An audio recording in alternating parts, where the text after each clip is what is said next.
how can we change language to reflect a worldview of relatedness rather than a worldview of human superiority?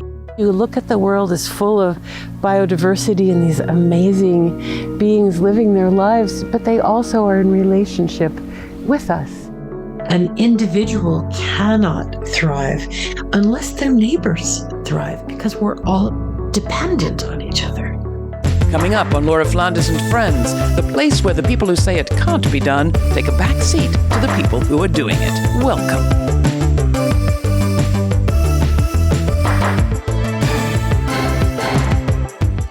Human beings. We all know by now that we can be a menace to the natural world, but can we also be medicine?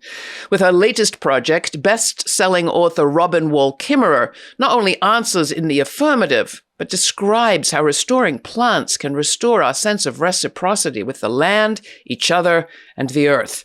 Kimmerer is the author of the runaway bestseller Braiding Sweetgrass, Indigenous Wisdom, Scientific Knowledge, and the Teachings of Plants, as well as Gathering Moss, a natural and cultural history of mosses, and The Serviceberry, Abundance and Reciprocity in the Natural World.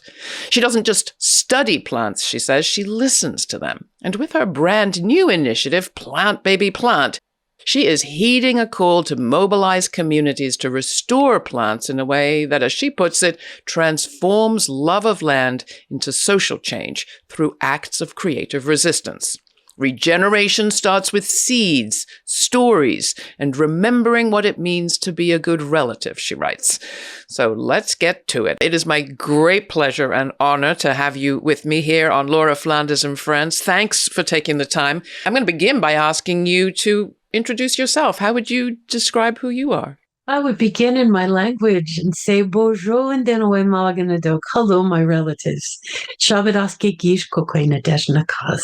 Budwe wadmi kwenda. I've told you that my name in my language is Light Shining Through Sky Woman, and I am a member of the Potawatomi Nation. I'm also a student of the plants, a mother, a grandmother, a professor of environmental biology at the SUNY College of Environmental Science and Forestry, and the founding director of the Center for Native Peoples and the Environment. Well, we often begin, I know that I've come from somewhere, I'm going somewhere, and so have you. So just to kind of settle ourselves, place ourselves in this conversation, who is uppermost on your mind or on your heart as we begin? I am really deeply enmeshed in this moment at getting Plant Baby Plant off the ground, at trying to consider what does it mean to create community when we have only virtual tools. My favorite way to creating community is working with people in person, outdoors. But this is a whole new skill set for me, a whole new approach to creating community. So I'm thinking a lot about how can we act big in a microcosm. One of the things that I've learned from your work is that I think, if you'll forgive me, that if plants and animals had a preferred pronoun, it wouldn't be it. And that in your language, the Potawatomi language, it's not it. That grammar is different and that changes us. Can you talk about that? Here I am spending my life literally on my knees before plants, learning from them. And then when it comes time to write about them, the English language not only gives me permission, but indeed a sort of a mandate that I have to refer to them as if they were objects, these wise, brilliant teachers of mine. And I found the solution to that problematic objectification of other living beings as I was beginning to learn my own Indigenous language, Anishinaabemowin, or the Potawatomi language. And what you're referring to is that in our language, we speak a grammar of animacy. And so it's impossible to say it about plants or animals or indeed any other living animate being. So there was a powerful moment in understanding the lens shift, the whole frame shift that happens with a different language, with a different worldview, to view the plants, the animals, the waters as our relatives, not as our possessions, as our objects.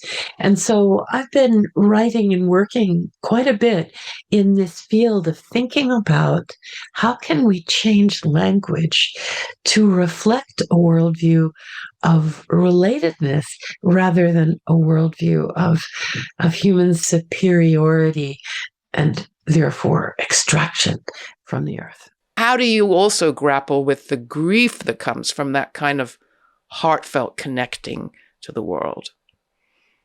I think it is so important that we embrace ecological grief rather than look away. We have to embrace it.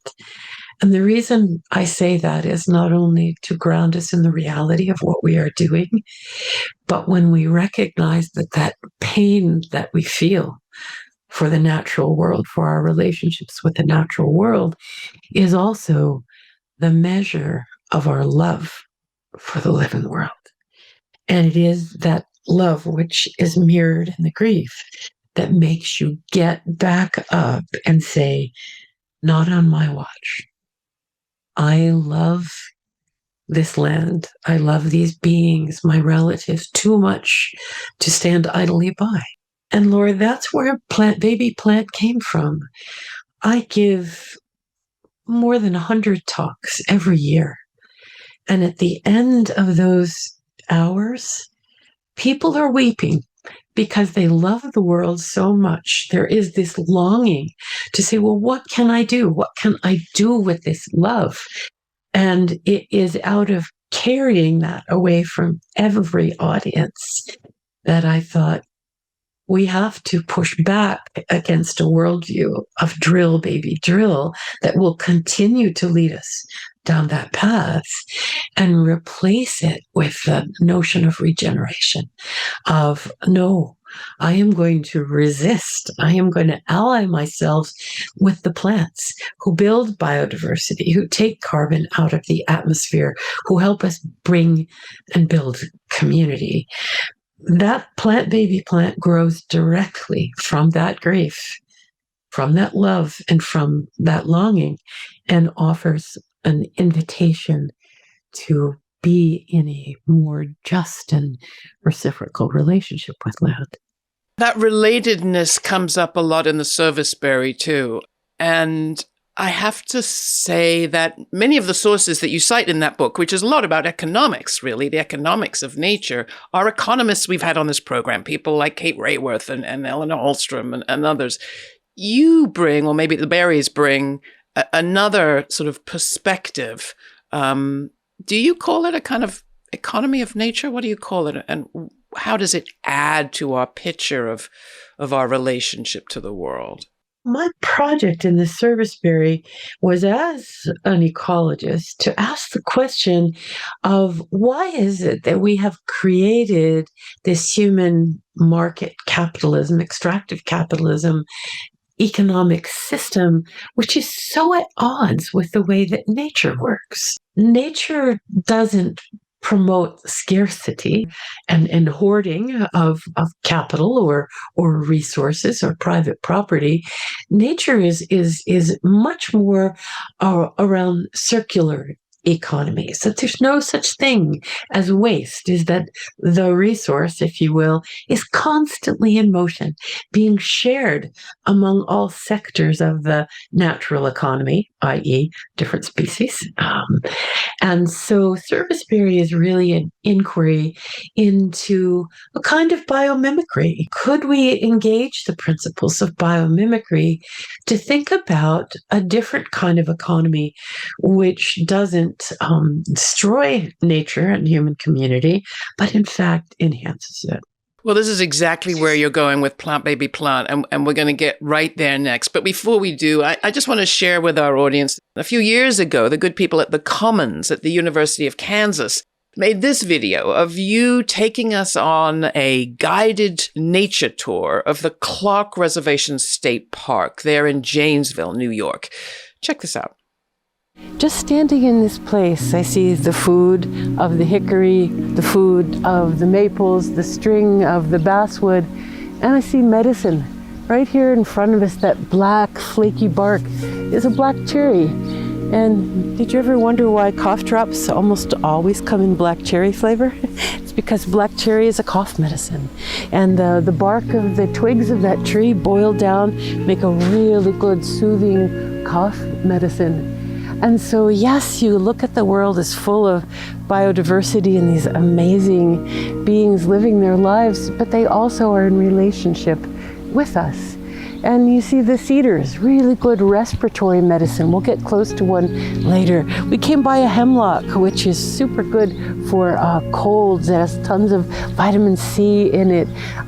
So they're medicines. They're medicines all around us to be honored, to be respected. And in fact, in our Potawatomi language, the word for plants is mishkakin, which means the medicines, but it also means, if you take that word mishkakin apart, it means the strength of the earth. I do have to ask you about some of the other people who draw on laws of nature or rules of nature, as they call them. Because it's not just you, I wish it was, but we also have eugenicists and white supremacists and Malthusians and people who preach a doctrine that they say is a natural doctrine of survival of the fittest and culling the herd. You've got broligarchs out there now saying that they're going to create a new planet, and that's what a new future species, or, cultivate a new planet with enough science. Did they just get it wrong? Or are we in a contentious dispute here over the laws of nature? The politic thing to say would be that we're in a contentious dispute. I think they plain old got it wrong, as has happened so many times when people hijack science in order to support a political agenda. And over the last several decades, the research into cooperation, into mutualism, has repeatedly shown that mutual benefit, that cooperation can be selected for by evolution, by natural selection as well, and often is. And so this notion of nature red in tooth and claw is very much being replaced by this much more balanced framework to understand that all flourishing is mutual. An individual cannot thrive unless their neighbors thrive, because we're all dependent on each other. I'm not Indigenous, probably Celtic of some kind, who the heck knows, from Europe. I was trained in the kind of Marxist tradition, and Marx, it should be said, was very adamant that natural words like growth should not be applied to the man-made capitalist economy. He was very clear that there was a conflict there, and that the language of nature shouldn't be applied to these man-made systems. And as I thought of your work, I thought how all of us, in fact, have been, Marx would use the word alienated, from that natural world, from our relationship to it. And for a lot of us, we've felt like, well, the best thing we can do is just leave it alone, not go there, not touch, not pick, not dig. But you're offering us another way to return to a reciprocal relationship. And that's a good long way of asking you a question about plant baby plant, I guess. I love how you framed that, Laura, because it's really a very active choice and decision that we have to kind of decolonize our minds from this industrial revolution concept that the earth belongs to us, is a source of nothing more than belongings, natural resources that are our property, that we're there to take. There is this notion in many Indigenous worldviews that human beings play a critical role in maintaining balance, that the way that we take from the living world can actually be regenerative.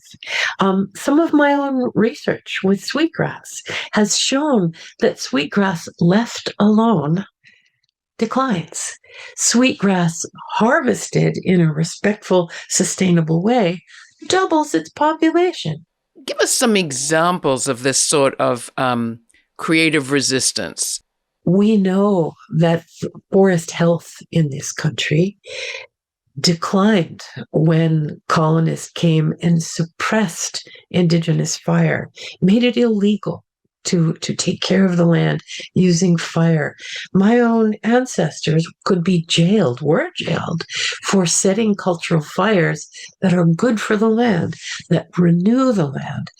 And of course, that fire suppression under the colonial agenda led to forest situations that were ripe for wildfire, for catastrophic conflagrations, right? So there are so many examples now of the return of cultural indigenous burning in this country and all around the world. And it is renewing biodiversity, renewing forest health, and healing a relationship between people in place that say, we have to take care. We have to play an active role in caring for our land. So that's a very big and timely, sort of newsworthy way of thinking about human intervention. But it can also be as small as replacing lawns with wildflower. When you convert a lawn into a wildflower meadow or perennials or native plant landscapes at an orchard for you and your neighborhood, suddenly you shift that balance. You're now sequestering, storing carbon in soil and in plant biomass. So you take an active step to remove carbon dioxide from the atmosphere in the choices of your landscaping. I am curious what you would like urban people to see as their role, because we can often feel very removed from even having a yard, but certainly from the natural world. Well, in the plant baby plant movement, we recognize that not everybody has the privilege of caring for a piece of land. So one of our goals in Plant Baby Plant is to heal land. But one of the other acts of creative resistance is to build community. And the third one is to build power. And building community and building power are, I think, the gifts of urban communities, right? The dialogue, the resources, the activation that can happen there to hold our leaders accountable, to direct resources to land care and to just political and green action. So we're absolutely mindful that this care for land doesn't just happen with seeds and a shovel. Can happen with a laptop and a ballot box and talking to your neighbors. Now, that's not to say that there aren't on the ground solutions in urban landscapes. There are, oh my goodness, community gardens, community urban farming that does all those things. It heals land, it builds community and builds power as well. There's a wonderful movement called the tree equity movement, particularly focused in our urban and to some extent suburban landscapes, which looks at the distribution of the benefits of nature, of a tree canopy. And when you look at that distribution in cities, what you find is not surprising that it follows redlining, right? There is a huge justice gap between the access to trees and demographics in our cities. So the tree equity movement is one, and the community garden movement are ways that urban folks can participate. It's even been shown that the small act of pollinator gardens create resources when magnified over a whole block for pollinators and for birds. I'm a big advocate of potlucks. Very simple, very pollinating of ideas and power and connections, works for me. And there's another story that I was struck by as I looked at the history of Braiding Sweetgrass, your book, that sort of speaks to this as well. The book was published in 2013. You took it to a small independent publisher, Milkweed Editions in Minnesota. It didn't get any major reviews, but 7 years later, because of booksellers and buyers and word of mouth, it is a worldwide bestseller. You've got like 3 million copies sold, 20 languages it's been translated into. To me, that's sort of a lesson of reciprocity of a certain kind, people power. With your most recent book, Serviceberry, you're taking an action in the publishing too. When I got to the end of the book, I realized, you're donating your advance royalties. To what extent is what you're doing, how you're doing it, also important to the message that you're bringing? Thank you for realizing that, Laura. Exactly. Great story. Right? We don't have to be complicit with these structures that are exploitive. And I love that. I love that the process by which we create community and share stories and try to catalyze a kind of cultural transformation to a reciprocal worldview rather than an extractive worldview. It matters how we do it. And I love your notion of a potluck. To me, in Plant Baby Plant, that's the vibe.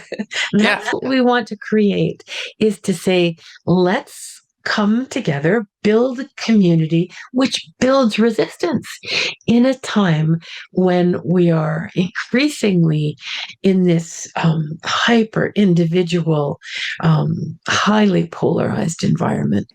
Name one practice, perhaps, that we could all get better at as we try to implement what you're talking about.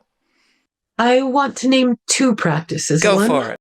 One, an internal practice of gratitude, of being actively grateful for the gifts of the land, to name them, this big inventory of the abundance of the natural world. That has tremendous practical as well as spiritual and community value, because gratitude makes you want to give your gift back. And so the first is gratitude. And when activated to reciprocity by gratitude, to say, what could I give back to the earth in return for all of these gifts? Plant something.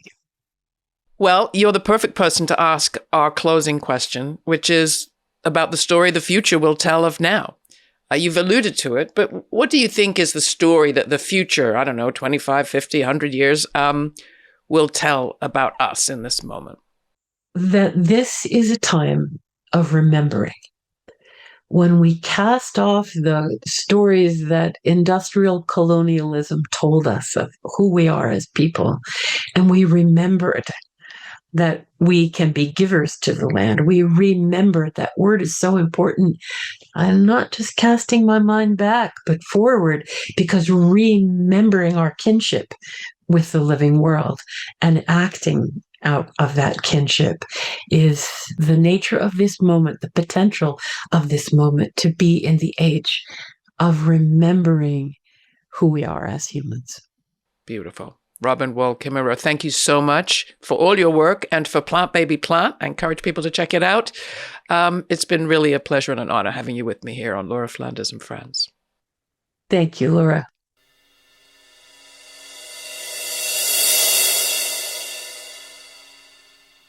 It wasn't easy to separate people from plants and animals and nature. It wasn't easy. No, it took a lot of force. Just think of witch burning and enclosure and colonization, land theft and incarceration. And if you want to know more about any of those processes, you can through checking out the work of historians or my interviews with people like Sylvia Federici and Peter Linebaugh and Roxanne Dunbar-Ortiz. No, it wasn't peaceful. It was brutal. But our behavior is still being modified today. Only this time, it's happening through processes so intimate we barely notice. The devices directing our attention today are all about that, directing our focus. From here to there, from this to that, from her to him. You get it. We hold screens in our laps, on our hands. We put buds in our ears and who knows what in front of our eyes. And that's changing us. So how do we resist? There've always been resistors. My favorite is put down the phone, go for a walk, make odd, unusual choices, see what you notice. I'd love to hear. You can find all my uncut conversations with our recent guests and our full archive through subscribing to our free podcast or my Substack or our newsletter. All the information's at the website. We are listener and viewer supported, and we thank you. We noticed you. Till the next time, stay kind, stay curious. For Laura Flanders and friends, I'm Laura. Thanks for joining us. For more on this episode and other forward-thinking content, subscribe to our free newsletter for updates, my commentaries, and our full uncut conversations. We also have a podcast. It's all at lauraflanders.org.